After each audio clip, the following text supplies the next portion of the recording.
Hi, I'm Akila. My project partners are Rishabh, Anusha, and Sugosh, and together we created the Smart Video Library application. This is a platform for users to take real-time notes on the transcripts in order to better understand the content of their videos. So first want to access our site. You'll go to our login page where you can log in through Facebook.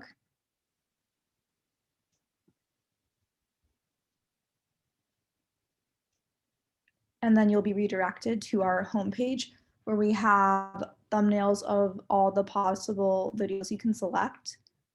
And if you want to take notes on a video that isn't in this library, you can also upload.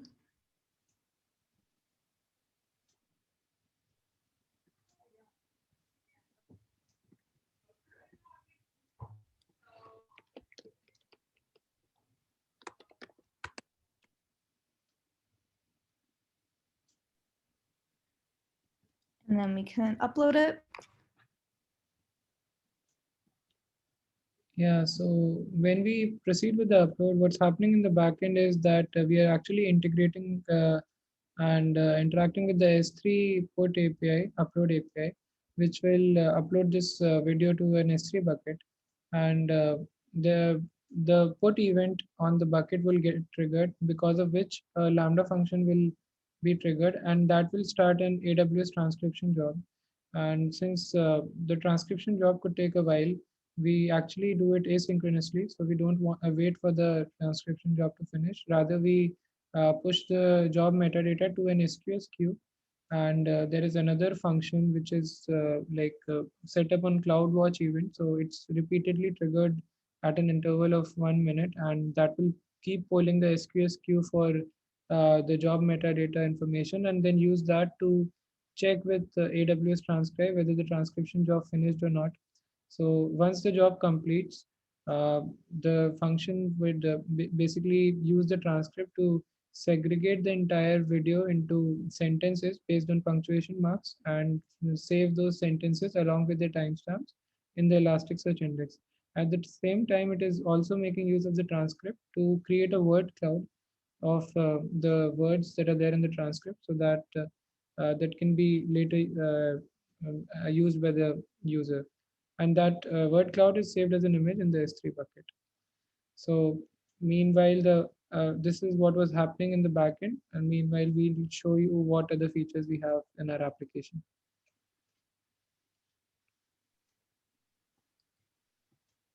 So if the user wants to go take notes on the Google file system paper, they can just click on the thumbnail and then they'll be taken here. And if he had already taken notes prior, they'll be displayed in this table over here.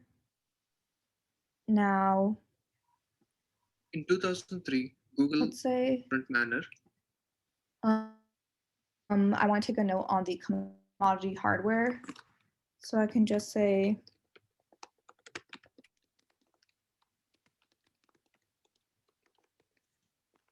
and then click Save Note. And then the table will be updated.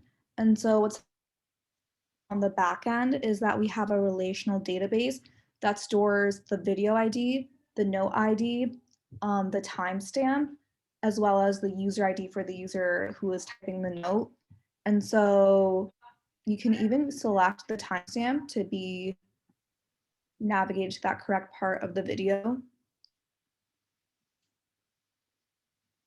You don't need to know here. Now let's wants to search through the video for something. We can search maybe Google and see.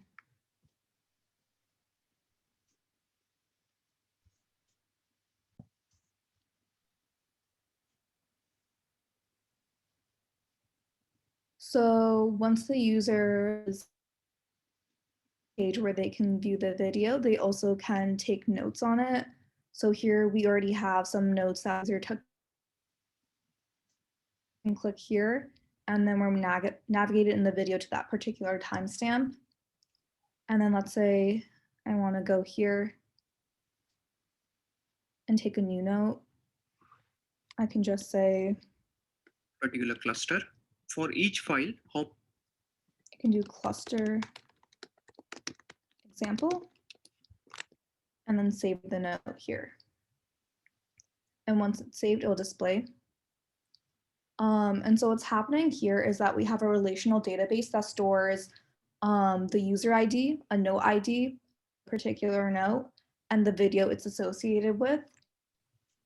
And when the page is loaded, we retrieve all the particular note IDs and user IDs associated with this video, as well with the timestamp and the actual note text.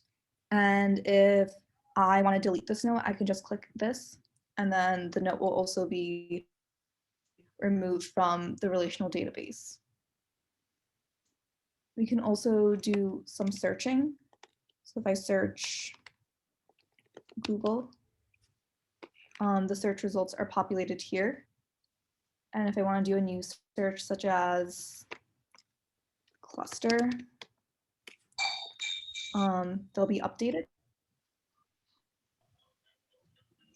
Regarding the backend of the search, we have made a design choice of going with Elasticsearch for two main reasons. It is has out-of-the-box capability for natural language searches, and secondly, it is extremely scalable for the width of the transcripts we'll be getting.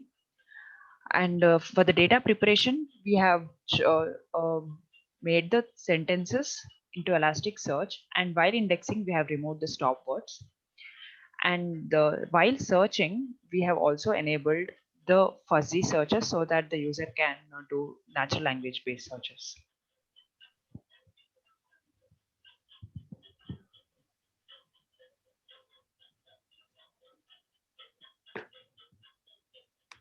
There's also a word cloud that the user can click on that's generated from the transcript of the video. And it gives the user the most commonly occurring words so that they have a better sense of what the video is about.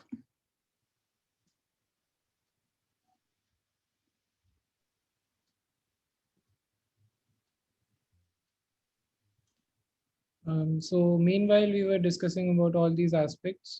We could actually go back to our library and see that the video We're not doing the architecture for this. for the word cloud. Yeah, there's not really anything to mention. So with this word cloud, the user can also search by certain phrases here that occur in the transcript. And then we can go back to the video library.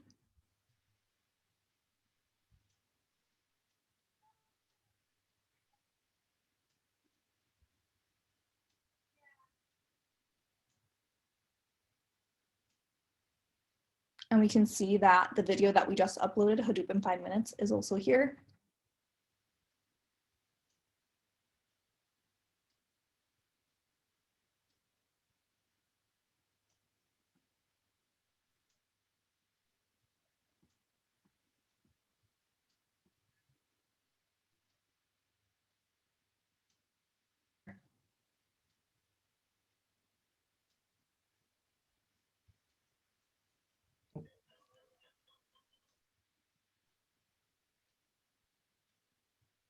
So you can see here, the video that we have just uploaded is now available in our video library.